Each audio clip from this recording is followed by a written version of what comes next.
আসসালামু আলাইকুম প্রিয় ফুটবল ফ্যান্স।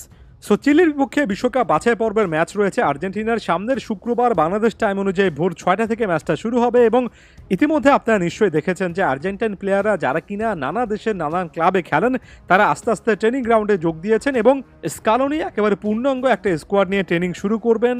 স্বাভাবিকভাবে এটাকে কেন্দ্র করে অর্থাৎ আর্জেন্টিনার সামনের ম্যাচকে কেন্দ্র করে অনেক আলোচনা হবে এবং অনেকগুলো ভিডিও দেওয়ার চেষ্টা করব। শুরুটা করছি এই ভিডিও দিয়ে, যেখানে আমি মূলত এই ম্যাচে কি আশা করছি, কি হতে পারে, কিংবা আসলে কি নতুন কোনো কিছু লিওনেল স্কালোনি ট্রাই করতে পারেন কিনা এগুলো নিয়ে আলোচনা করব। তবে শুরুতেই বলে নিচ্ছি, একেবারে বাস্তবতার নিরিখে ফ্যাকচুয়াল ইনফরমেশনগুলো দেওয়ার চেষ্টা করছি। আবেগে গা ভাসিয়ে দেওয়ার অভ্যাস নেই, তাই আবেগটাকে বাইরে রেখে এমন আলোচনাটা করতে হবে এবং আলোচনা শুনতে হবে।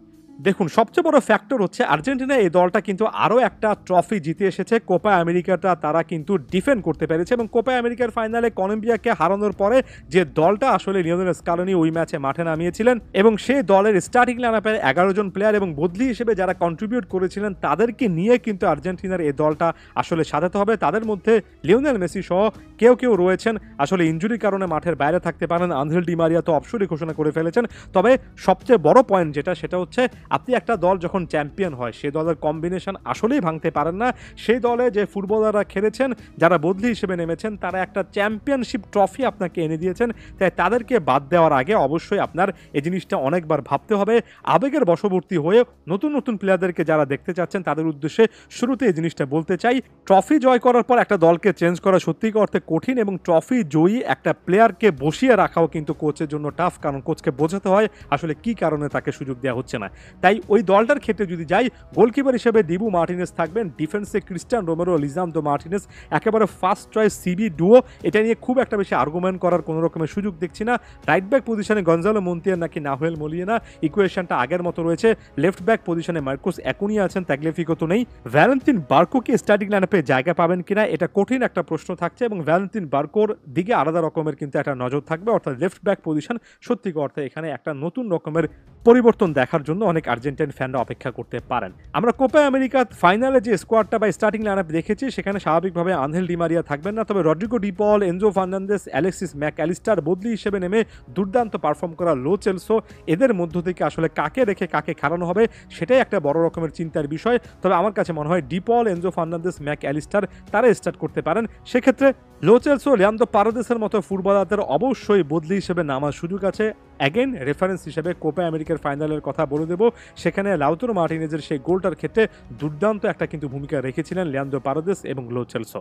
ডিপল, Enzo Fernandes, Alexis Mac Allister মিলিয়ে কিন্তু মিডফিল্ডে অলরেডি 3 জন হয়ে গেল। এটা যদি 4-4-2 হয় তাহলে আপনার আরও একজন মিডফিল্ডার নেওয়ার বা ওয়াইড মিডফিল্ডার নেওয়ার অবশ্যই সুযোগ আছে। সেক্ষেত্রে কিন্তু নিকো গঞ্জালেস, যিনি কিনা কোপা আমেরিকার ফাইনালে এসে খুবই ভালো একটা পারফরমেন্স দিয়েছেন, অনেক ক্ষেত্রে তো পয়েন্ট অফ ডিফারেন্স ছিলেন, তার নামটা স্বাভাবিকভাবে চলে আসবে। আবার 4-3-3 ফরমেশনেও কিন্তু লেফট উইঙ্গার ওই পজিশনটাতে ডিফেন্সিভ ওই অ্যাকশনগুলোর কারণে ওয়াইড মিডফিল্ডার হিসেবে নিকো গঞ্জালেসের নামটা চলে আসে।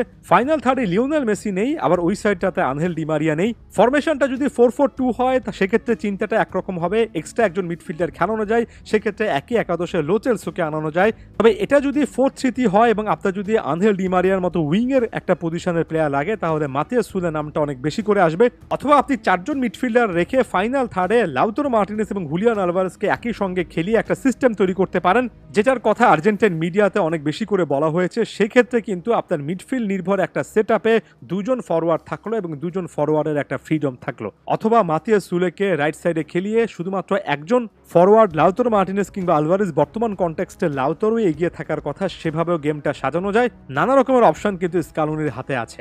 বেশ কয়েকজন প্লেয়ারদের আসলে নাম শোনার জন্য আপনারা উন্মুখ হয়েছেন, সেটা নির্দিষ্ট করে বলতে পারি। আলেহান্দ্রো গার্নাচো, পাওলো দিবালা এমন টাইপের প্লেয়ারদেরকে সুযোগ দেওয়ার আসলে সময়টা কি স্টার্টিং লাইনআপ? আমার কাছে মনে হয় এখন পর্যন্ত না। আমার কাছে মনে হয় আলেহান্দ্রো গার্নাচো লেফট উইংয়ের ওই জায়গাতে নিকো গঞ্জালেসকে সম্ভবত এখন পর্যন্ত রিপ্লেস সেভাবে করবেন না, কারণ স্কালোনি ইউটিলিটি প্লেয়ারের উপর বেশি করে নির্ভর করবেন। তবে শেষের দিকে এসে এক্সপ্লোসিভ অ্যাটাকের জন্য অবশ্যই গার্নাচো একটা ভালো চয়েস হতে পারেন। পাওলো দিবালা কি স্টার্টিং লাইনআপে থাকতে পারেন?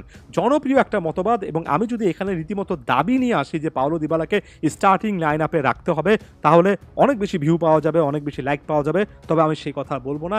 ক্লিয়ারলি এই জিনিসটা বলতে চাই, পাওলো দিবালা নিজেও কিন্তু ক্লাব ফুটবলে 90 মিনিট করে এই মুহূর্তে খেলছেন না। ফিটনেসের জায়গা থেকে, ওভারঅল কন্ডিশনের জায়গা থেকে বড় রকম একটা যে সিদ্ধান্ত তিনি নিয়েছেন রোমাতে থেকে যাবেন, সে জায়গা থেকে আসলে তিনি পুরো 90 মিনিট গেম টাইম পাওয়ার মতো একটা সিচুয়েশনে আছেন কিনা সেটা আপনি এখানে বসে জাজ করতে পারি না। পজিটিভ নেগেটিভ হ্যাঁ কিংবা না কোনো কিছু এখানে বসে আসলে বলা যায় না। সেটা ট্রেনিং গ্রাউন্ডে কোচ দেখবেন, কোচ সেখানে সিদ্ধান্ত নেবেন।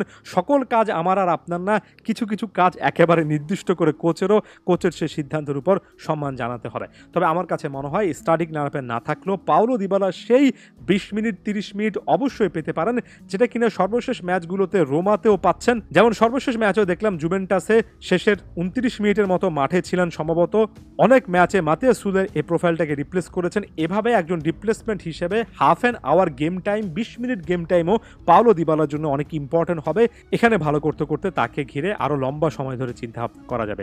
আশা করছি পয়েন্ট বাই পয়েন্ট ধরে যে জিনিসগুলো বলেছি আবেগ বাদ দিয়ে যৌক্তিক কারণটা বুঝেছেন। ধন্যবাদ সবাইকে।